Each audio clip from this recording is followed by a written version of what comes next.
Australia begins as a story shaped by land and time, vast, ancient, and astonishingly diverse.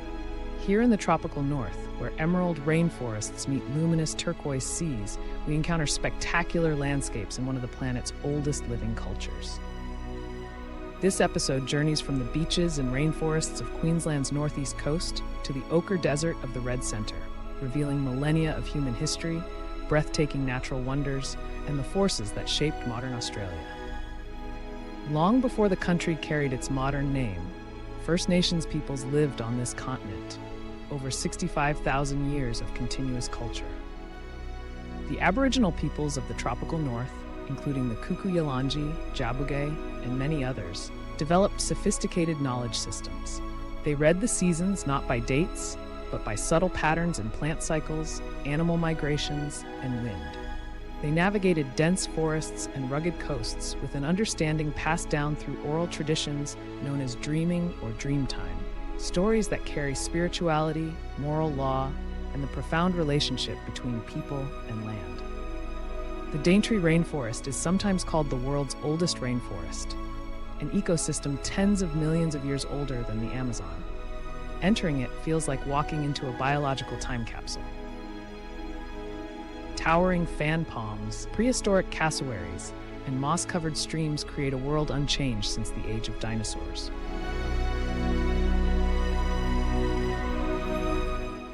A short drive north, the rainforest descends into dazzling white sand and clear water at Cape Tribulation.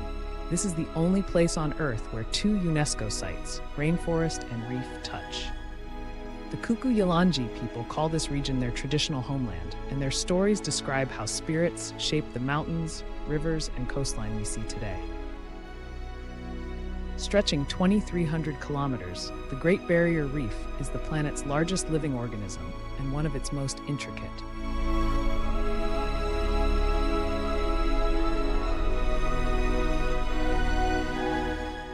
Coral cities rise from the seabed, sheltering thousands of species, turtles, manta rays, and phosphorescent fish that shimmer like drifting jewels.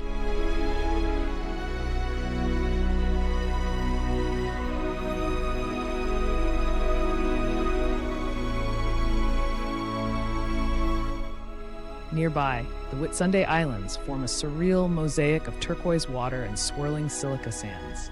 Whitehaven Beach looks like a marble painting in motion. Traditional Ngaro people voyaged through these islands for thousands of years, navigating with star paths and stories. Port Douglas and its famous 4-mile beach offer a calm stretch of coast where rainforest-clad hills watch over gentle waves. Today, it is a gateway to reef and forest, but for Aboriginal communities, it was long a crossroads of trade routes. Further south lies Magnetic Island, with granite boulders and quiet bays. The Woolgoorukaba people call it Yunbanun and maintain deep connections to its landforms and waters. The island also has one of Australia's largest wild koala populations.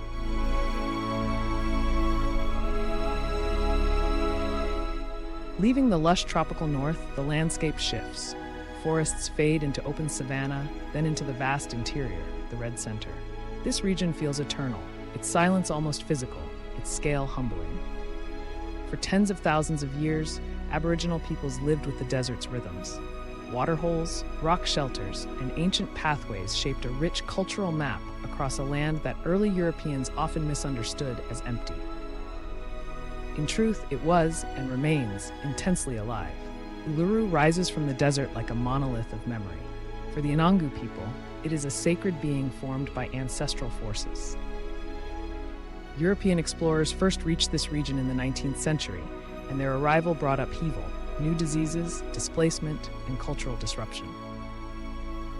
Yet despite immense challenges, Aboriginal communities safeguard Uluru's traditions, ensuring that the stories and ceremonies continue.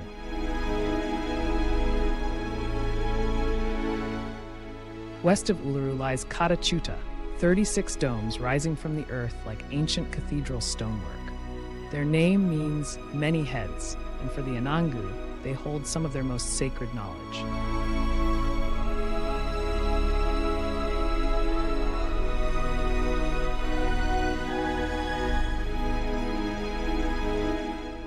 Further north, Kings Canyon cuts deep through layers of ancient rock. Its sheer walls and hidden oasis, known as the Garden of Eden, reveal a landscape both harsh and nourishing. Indigenous groups survived here through ingenious knowledge of edible plants, seasonal hunting, and hidden water sources.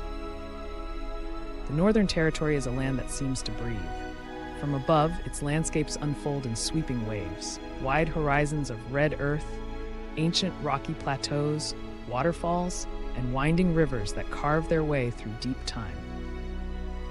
Looking down, one senses the enormity of this place, a continent within a continent, shaped by millennia of wind, water, and the slow pulse of geological change. But these lands do more than astonish the eye. They hold one of the world's oldest continuous human stories. For tens of thousands of years, Aboriginal peoples have lived here, reading the land with an intimacy few other cultures maintain today.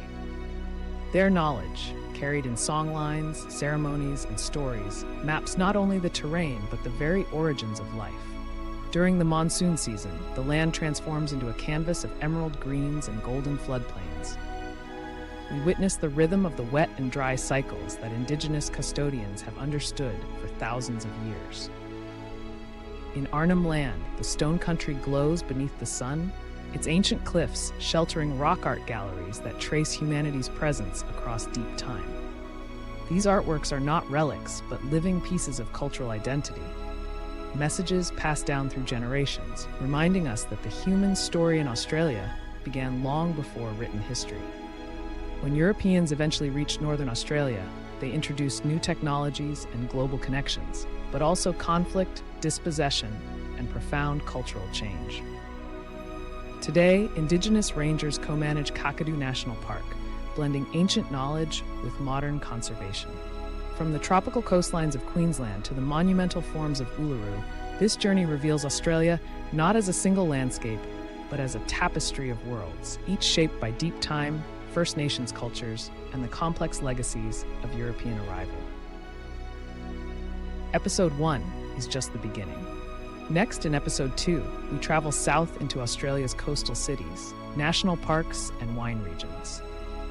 Episode 3 will then explore the wild frontiers and majestic nature of the country's southern and western expanses. If you enjoyed this episode, like and subscribe to Athena World Journey, and stay tuned for the rest of the series.